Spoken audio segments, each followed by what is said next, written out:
Vous savez, il y a 500 ans bientôt, donc le 31 octobre 1517, oui, je ne dis pas de bêtises, un Allemand a donc changé le cours de l'histoire en Europe et après dans le monde, en se levant contre l'autorité de l'Église de l'époque. Et vous pouvez lire un peu de son histoire autour, là, dans cette Église. Donc, je voudrais, à partir de ce dimanche, et j'encourage même aussi les autres prédicateurs à le faire, à penser surtout à ces trois paroles qui ont été très importantes pour les réformateurs. Seule gratia, sole scriptura et sole fede. Seulement la foi, seulement les Écritures et seulement la grâce. Donc je voudrais partager avec vous, après avoir parlé de l'espérance, parler sur la grâce de Dieu et après sur la foi. Dans un groupe de maisons, nous parlons de l'Écriture, seule Écriture, enfin on a fini déjà. C'est très important de revenir à cette base, à ces trois choses si importantes pour nous. Donc je voudrais partager avec vous, et bien sûr, à la fin de l'année, nous préparons donc notre pièce de théâtre qui parlera donc de ce moment historique et très important pour la vie de l'Église, pour l'Église tout court, pour l'histoire de l'Église, ce moment où les gens ont pris les choses en main et au prix de leur vie, parce que certains ont été brûlés, pour réformer l'Église, pour qu'on puisse revenir à seulement les Écritures, seulement la foi, seulement la grâce. Et le Saint-Esprit a inspiré Hélène pour choisir ce texte de Jean, parce que je voudrais commencer ces messages sur la grâce en utilisant le texte de Jean, chapitre 1. Donc Hélène a lu le début, en parlant de la parole. Et moi, je voudrais lire avec vous Jean chapitre 1, verset 14 au verset 18. Jean chapitre 1, 14 à 18. Et la parole se fait homme, elle a habité parmi nous, pleine de grâce et de vérité. Et nous avons contemplé sa gloire, une gloire comme celle du Fils unique venu du Père. Jean, donc Jean-Baptiste, lui a rendu témoignage et s'est écrié « C'est celui à propos duquel j'ai dit, celui qui vient après moi m'a précédé, car il était avant moi. » Nous avons tous reçu de sa plénitude et grâce sur grâce. En effet, la loi a été donnée à travers Moïse, mais la grâce et la vérité sont venues à travers Jésus-Christ. Personne n'a jamais vu Dieu. Dieu, le Fils unique, qui est dans l'intimité du Père, est celui qui l'a fait connaître.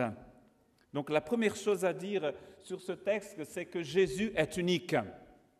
Si on veut combattre la foi chrétienne,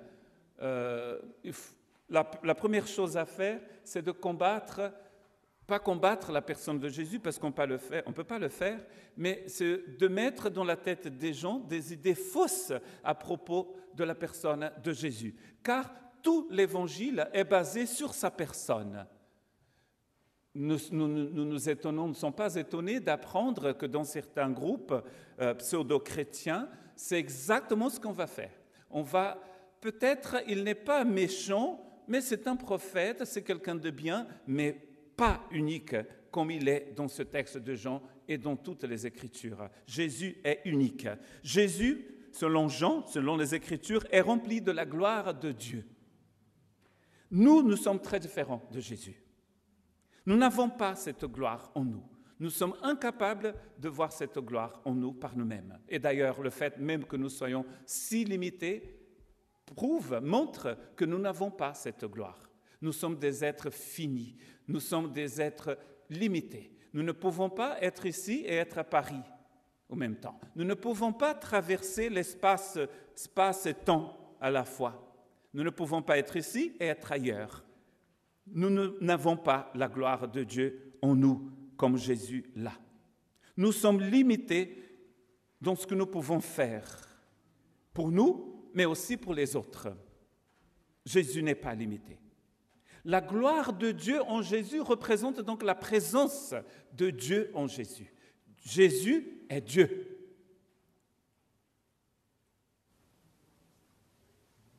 Il faut juste quelques secondes parce que parfois on oublie, il faut le dire de temps en temps. Je pense que de temps en temps, il faut se réveiller, quand vous vous réveillez, au lieu de dire « Oh là là, encore une journée », il faut dire « Jésus est mon Seigneur, il est Dieu ». Très important. Et je suis sûr que Satan et tous les esprits mauvais qui sont là, qui vont entendre ça, ne vont pas être contents du tout.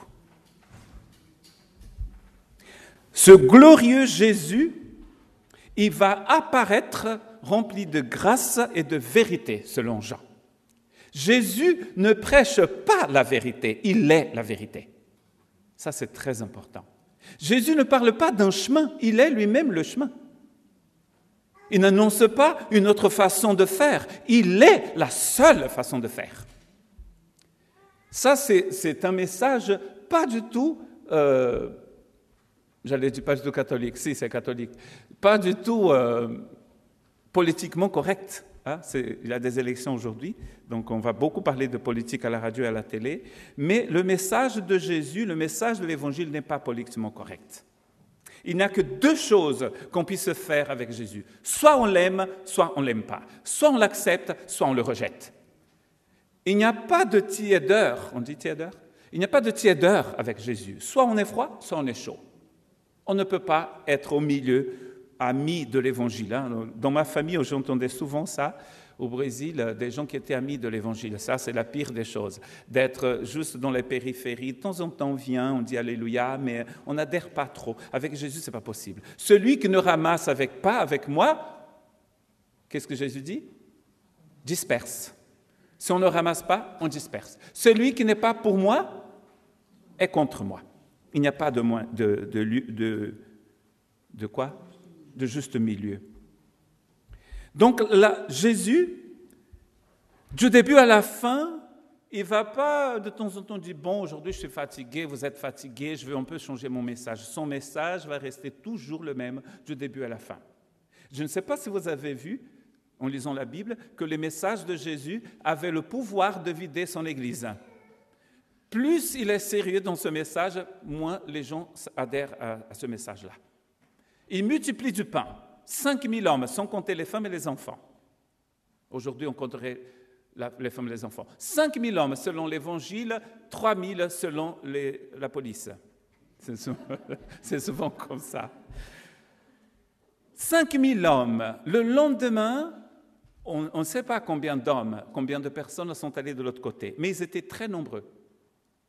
Bon, Jésus dit, bon, aujourd'hui, il va falloir que je commence à mettre les points sur les i. D'ailleurs, il le fait toujours, mais on voit bien que ça va en crescendo. Ça va tellement crescendo qu'à la fin, ils sont quelques-uns au pied de la croix. On ne voit pas de foule au pied de la croix. Et Jean chapitre 6, c'est vraiment des points sur le i. Celui qui ne mange pas de moi ne peut pas m'avoir dans sa vie. En faisant une paraphrase. Et après, ils disent, oh là là, ce discours est très dur. Pourquoi les discours de Jésus sont très durs? Car c'est parce que... je vais vous donner quelques secondes. Pourquoi les discours de Jésus sont durs à entendre? Réfléchissez. Yannick n'est pas là, sinon elle allait répondre, notre chère sœur Yannick. C'est parce que le message de Jésus est entièrement centré sur lui-même. Tout le temps. Je suis. Surtout dans Jean. Je suis. Il ressuscite Lazare, je suis la résurrection et la vie. Il donne à manger aux gens, je suis le pain de vie. Je suis la lumière du monde, je suis la vérité, je suis le chemin.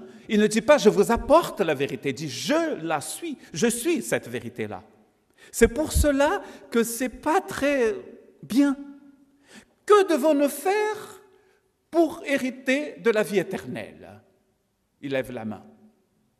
C'est le même jour, le lendemain de la multiplication. Et Jésus sort sa Bible avec plein de commandements, de listes de choses à faire, et dit, voici, il faut connaître ça par cœur. Non, qu'est-ce qu'il dit?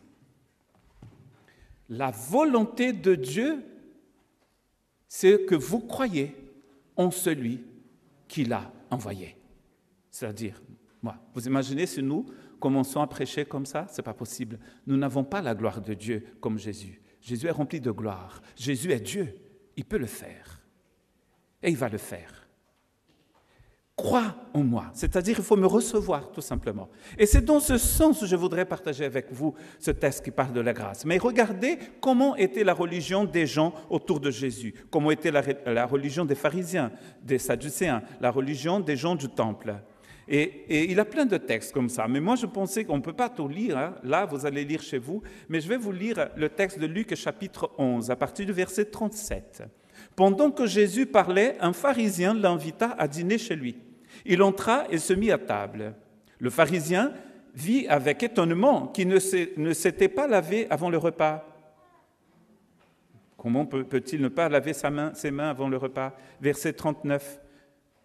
Mais le Seigneur lui dit, « Vous, pharisiens, vous nettoyez l'extérieur de la coupe et du plat, mais à l'intérieur, vous êtes plein d'avidité et de méchanceté. » Déjà, on commence à comprendre comment était l'évangile de Jésus. L'évangile de Jésus, c'est un vrai évangile. Et le vrai évangile s'occupe d'abord du cœur, de l'intérieur de l'esprit.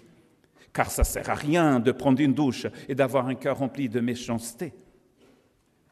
Ça ne sert à rien. Les pharisiens se lavaient tout le temps, ils étaient clean, ils étaient super bien, mais ils avaient un cœur pourri. Le but de Dieu, c'est de venir pour nous purifier de l'intérieur, pour que nous soyons saints. L'extérieur, c'est très important, mais c'est surtout plus important de commencer une œuvre vraie dans notre esprit, dans notre cœur. Verset 42, « Mais malheur à vous, pharisiens, parce que vous payez la dîme de la menthe et de la rue et de chaque plante mais vous négligez la justice et l'amour de Dieu. » Voilà ce qu'il fallait pratiquer sans négliger le reste. Bien sûr, il faut donner, mais l'amour est beaucoup plus important que la dîme des épices. Vous imaginez? Ils étaient un peu... Dans la loi de Moïse, ce n'est pas écrit qu'il faut donner de la dîme des épices. Vous imaginez?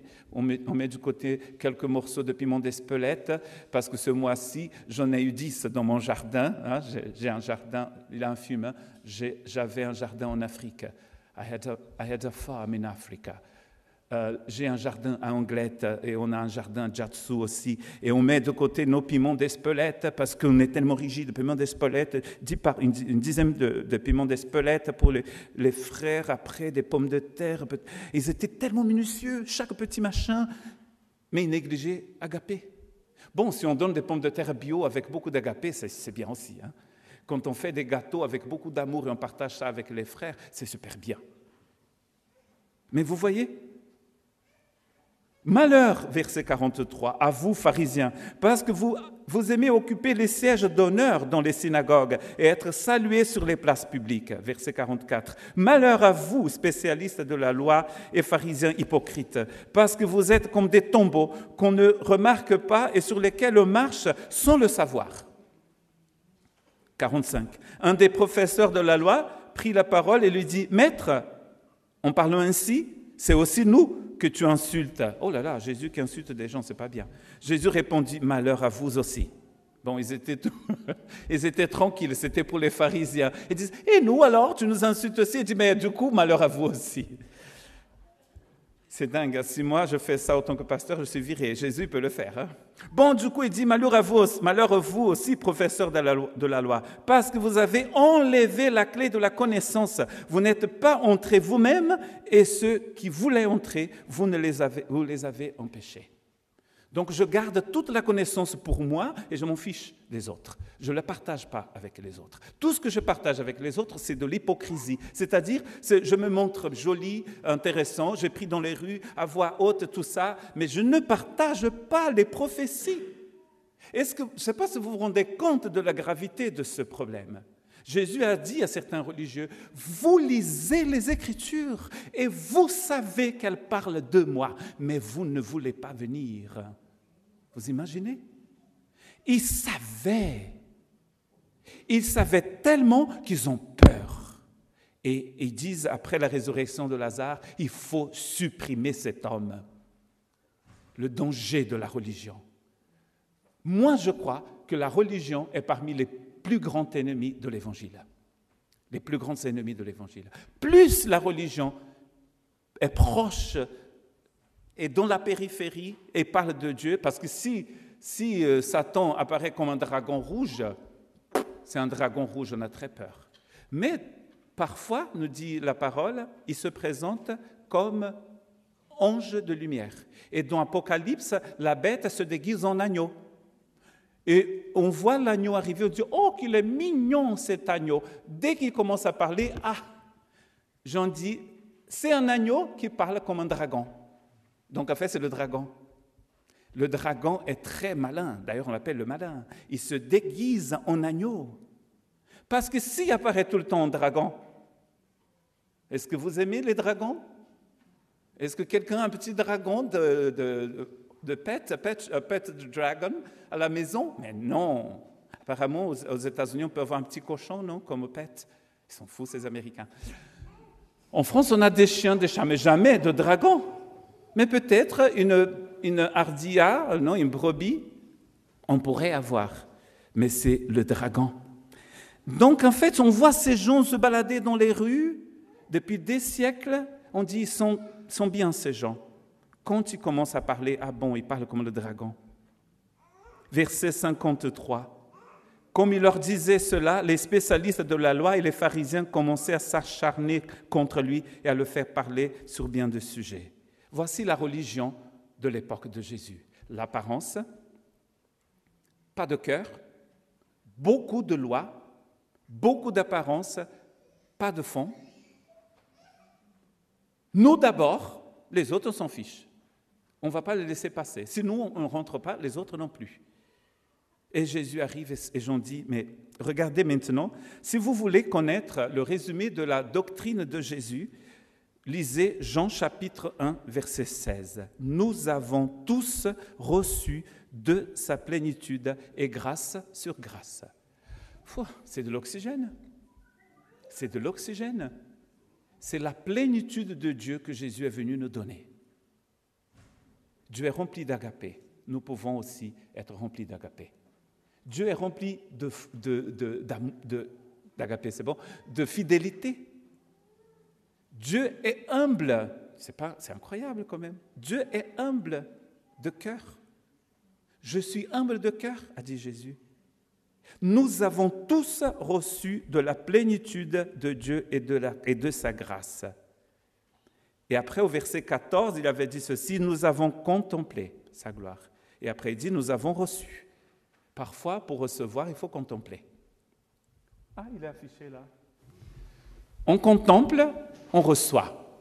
Quand Jésus parle à Nicodème, il dit que pour entrer dans le royaume de Dieu, il faut d'abord le voir. Il faut voir. Là, Jean nous dit qu'ils ont vu et après, ils ont reçu. Il faut voir le Seigneur. Il a un bouquin très connu, écrit par un Américain, Sion. Nous voudrions voir Jésus. Nous voudrions voir Jésus. Est-ce que vous voulez voir Jésus? Je crois que pour grandir vraiment, comme nous a dit Hélène là tout à l'heure, il faut vraiment voir. Il faut voir Jésus. Il faut le connaître dans notre cœur. La grâce, c'est un cadeau divin. Et les disciples, quand Jean parle ici, cette grâce était déversée dans son cœur. C'est pour ça qu'il peut parler. C'est un Jean qui a déjà passé quelques décennies avec le Seigneur. Il a marché avec le Seigneur. La grâce a transformé le cœur de Jean. La religion ne peut pas le faire. Jusqu'au jour où Jean a rencontré Jésus, il était déjà adulte, c'était un pécheur, il avait un job, une famille, il était rempli de religion, mais il ne connaissait pas la grâce. Ce n'est pas la religion qui a changé la vie de Jean, c'est la grâce. La transformation qui a changé ces hommes-là a ensuite transformé beaucoup de monde autour d'eux. Et à la fin de ce premier siècle, la Bible est écrite dans le premier siècle après Jésus, à la fin de ce premier siècle, cette grâce avait inondé l'Empire romain. Ça a commencé à Jérusalem, ça a commencé en Palestine, et la persécution a fait que ces gens aillent un peu partout. Après, Dieu a envoyé des apôtres comme Pierre, Silas, Barnabas, Marc, plusieurs personnes qui sont sorties de Palestine, plusieurs juifs d'ailleurs, qui sont allés partout. Et l'Évangile est arrivé jusqu'à nous, cette grâce. C'est comme un fleuve, un torrent qui descend, comme Niagara Falls, comme Iguaçu, comme la chute de Victoria en Afrique. Ça tombe. Et le but de l'eau, c'est de faire quoi? C'est de couler tout le temps. Et ça va vers les océans. La grâce qui change la vie d'un homme, de 2, 3, de 120 personnes à la Pentecôte. Ça change la vie de 3000 hommes à la Pentecôte. Et ça continue de changer, et de changer, et de changer, et de changer. La religion ne peut pas changer le cœur de l'homme. Seul Jésus le peut. Sinon, il ne serait pas venu. Jésus ne serait pas venu. C'est très important de comprendre l'importance de cette venue, parce que la grâce de Dieu est complètement révélée en Jésus. Moïse nous a donné la loi. D'ailleurs, ça a été donné par des anges, nous dit Hébreu, à Moïse. Mais la grâce est venue avec le Fils de Dieu, le Fils du Dieu vivant. Certains religieux de l'époque de Jésus se nourrissaient de ces règles, de ces exigences de la loi. Même en étant hypocrites complètement. Parce que quand ils prêchaient aux gens, ces choses qu'ils annonçaient aux gens, eux-mêmes, ils n'arrivaient pas à vivre, n'est-ce pas? Mais ils faisaient semblant. C'est pour ça que Jésus les appelle hypocrites. C'est quoi un hypocrite? Le mot hypocrite vient de quoi? Des masques du théâtre grec.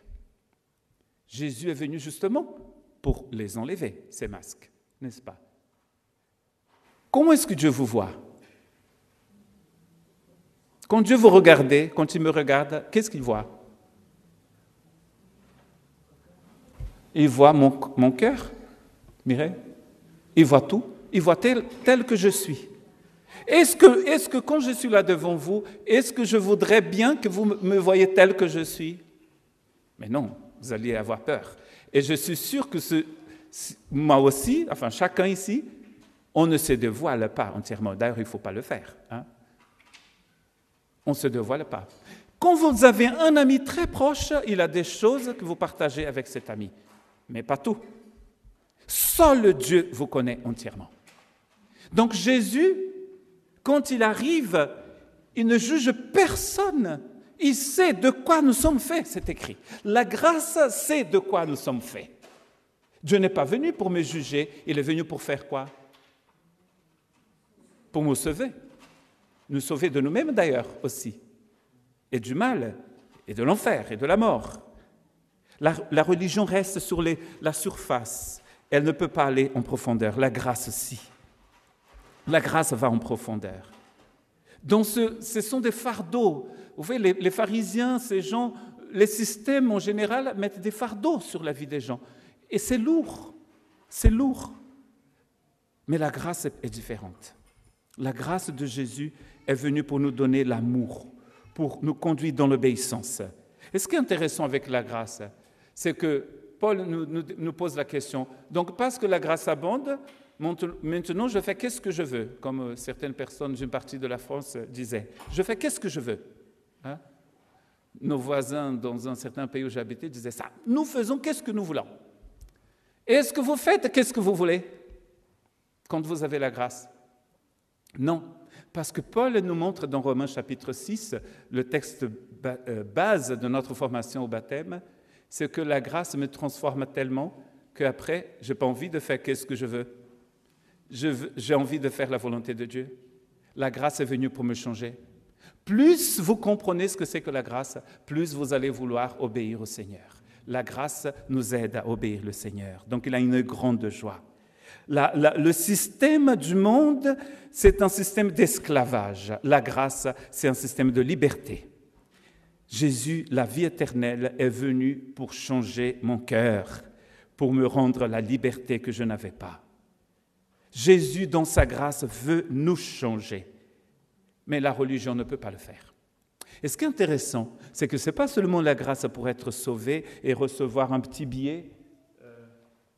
Ce matin, j'étais là et j'avais mis quelque chose dans cette Bible. On m'a demandé de lire la Bible au culte réformé et j'avais un billet là-dedans. Et ça a été enlevé peut-être. Ce n'est pas juste un petit billet comme ça. Ah, j'ai mon billet, maintenant je peux rester tranquille. Non, la grâce nous transforme tous les jours, jusqu'à ce que nous soyons transformés à l'image du Christ. Donc, ce n'est pas possible de faire ce que nous voulons. Nous faisons la volonté de Dieu.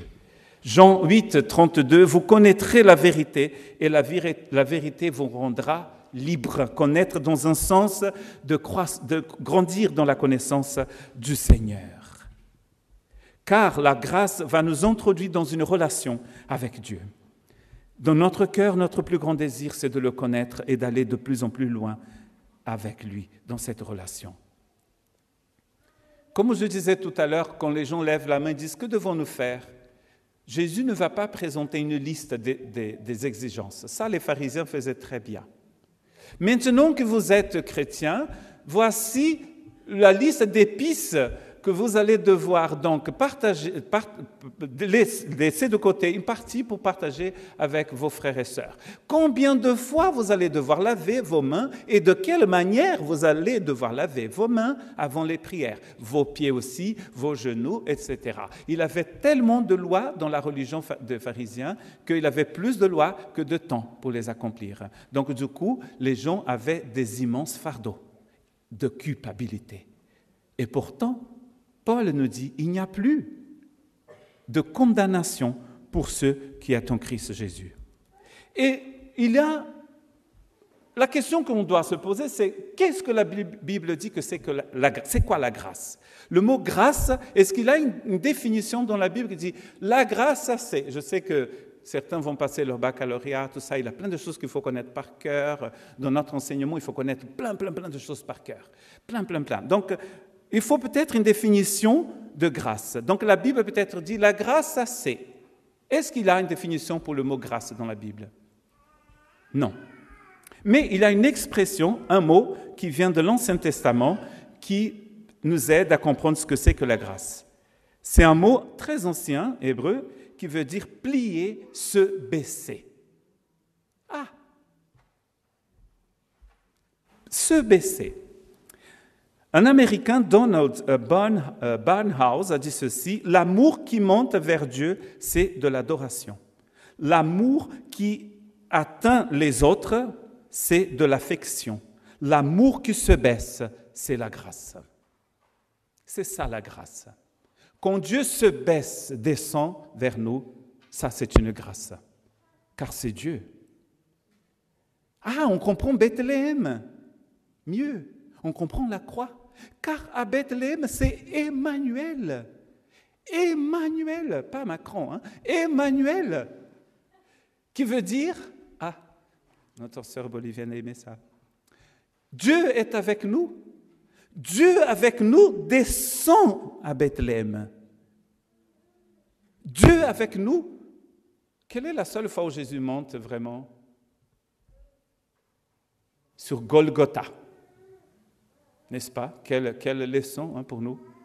Si on veut monter, Jésus va nous dire, il a une petite colline avec une croix. Voulez-vous y aller? Non, Seigneur, merci.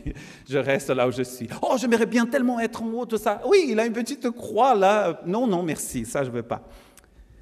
La grâce, c'est de se baisser. De se plier, de descendre.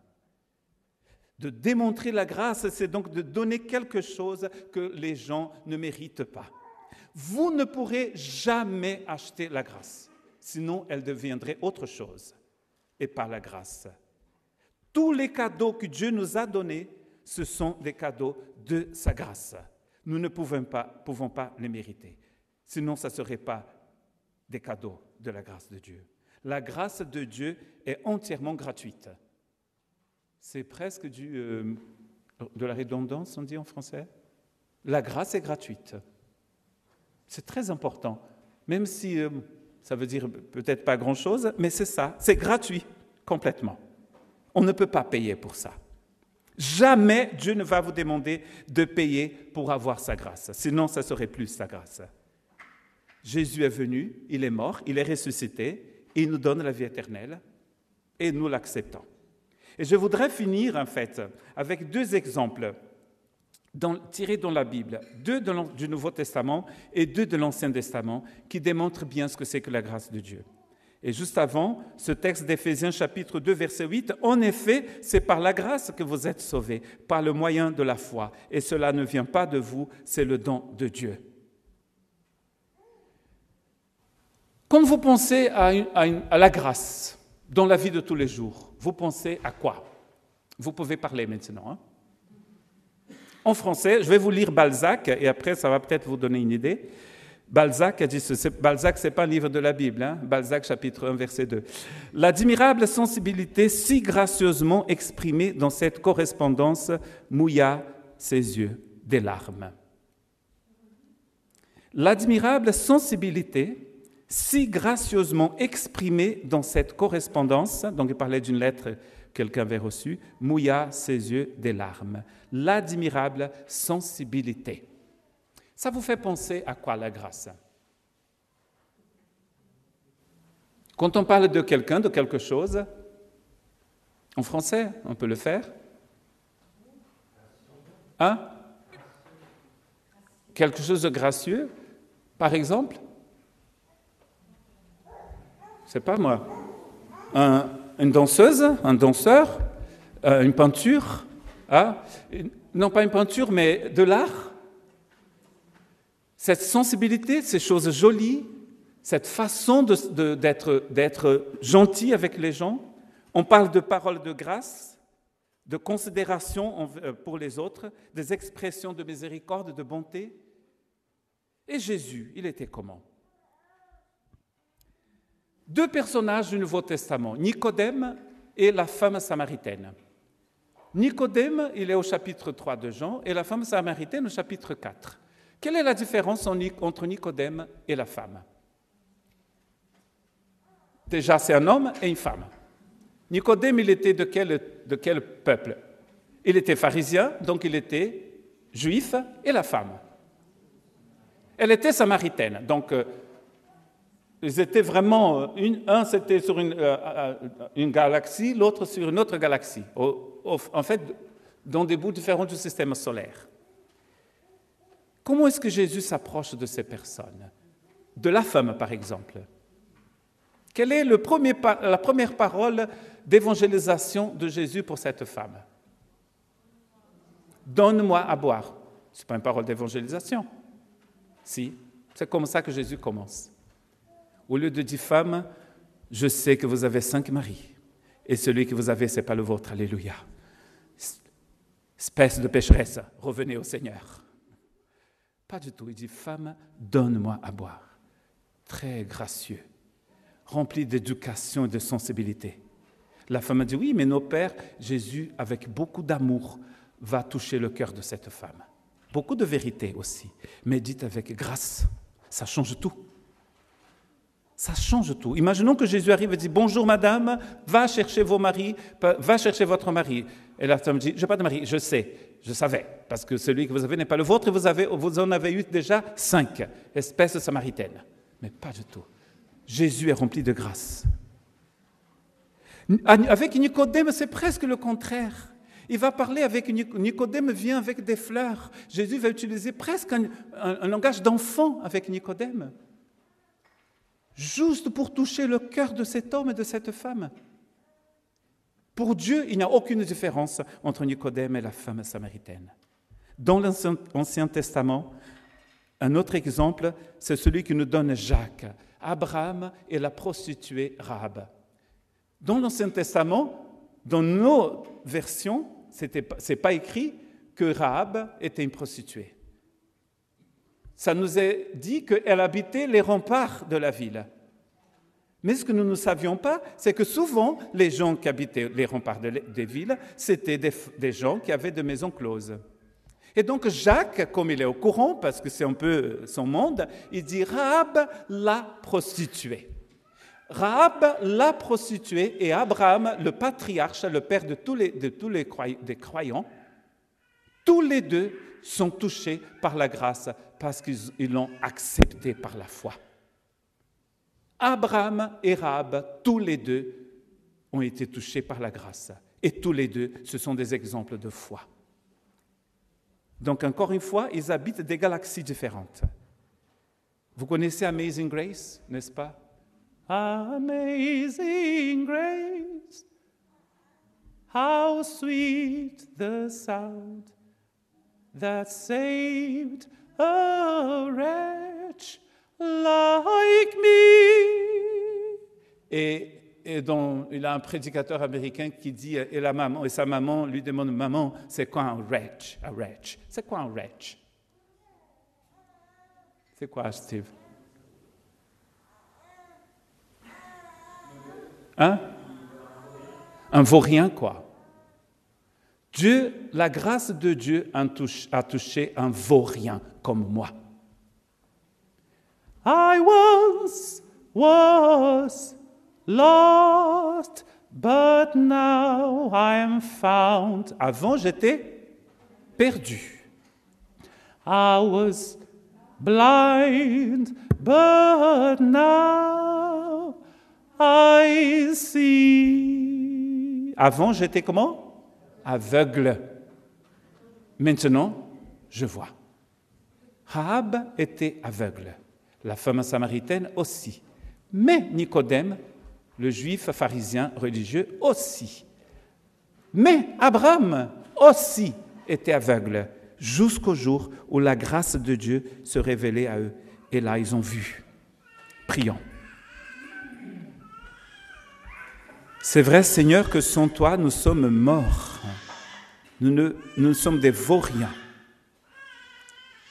Mais toi, tu es venu vers nous, des vauriens que nous étions, et tu nous as remplis de vie éternelle. Tu nous as donné ta grâce. Tu nous as remplis d'agapé, cet amour extraterrestre, cet amour qui vient du cœur du Seigneur. Merci, parce que les qualités que nous avons, nous, ce sont les fruits de l'Esprit. Ce n'est pas, Seigneur, nos qualités améliorées, mais ce sont les fruits de l'Esprit. Quelle découverte, Seigneur, de savoir que tu nous as donné ton espérance, tu nous as donné ta joie, tu nous as donné ta patience, tu nous as donné, Seigneur, ton amour. Merci pour cette grâce. Aide-nous, Seigneur, à marcher, Seigneur, dans la compréhension, Seigneur, de cette grâce. Car nous ne savons rien du tout, peut-être. Nous sommes en marche, ensemble ici, tous ensemble. L'Église ensemble, on marche vers le Seigneur. Et nous voulons, Seigneur, continuer à marcher ensemble, comme Hélène a partagé avec nous tout à l'heure, dans la connaissance de ta parole, dans ta connaissance, grandir ensemble, des frères et des sœurs, tous sauvés par la grâce. Que ta grâce, Seigneur, puisse nous aider à marcher ensemble, d'un même pas, pour que le monde puisse croire au Seigneur et puisse aussi être touché par ta grâce. Amen. Que Dieu vous bénisse.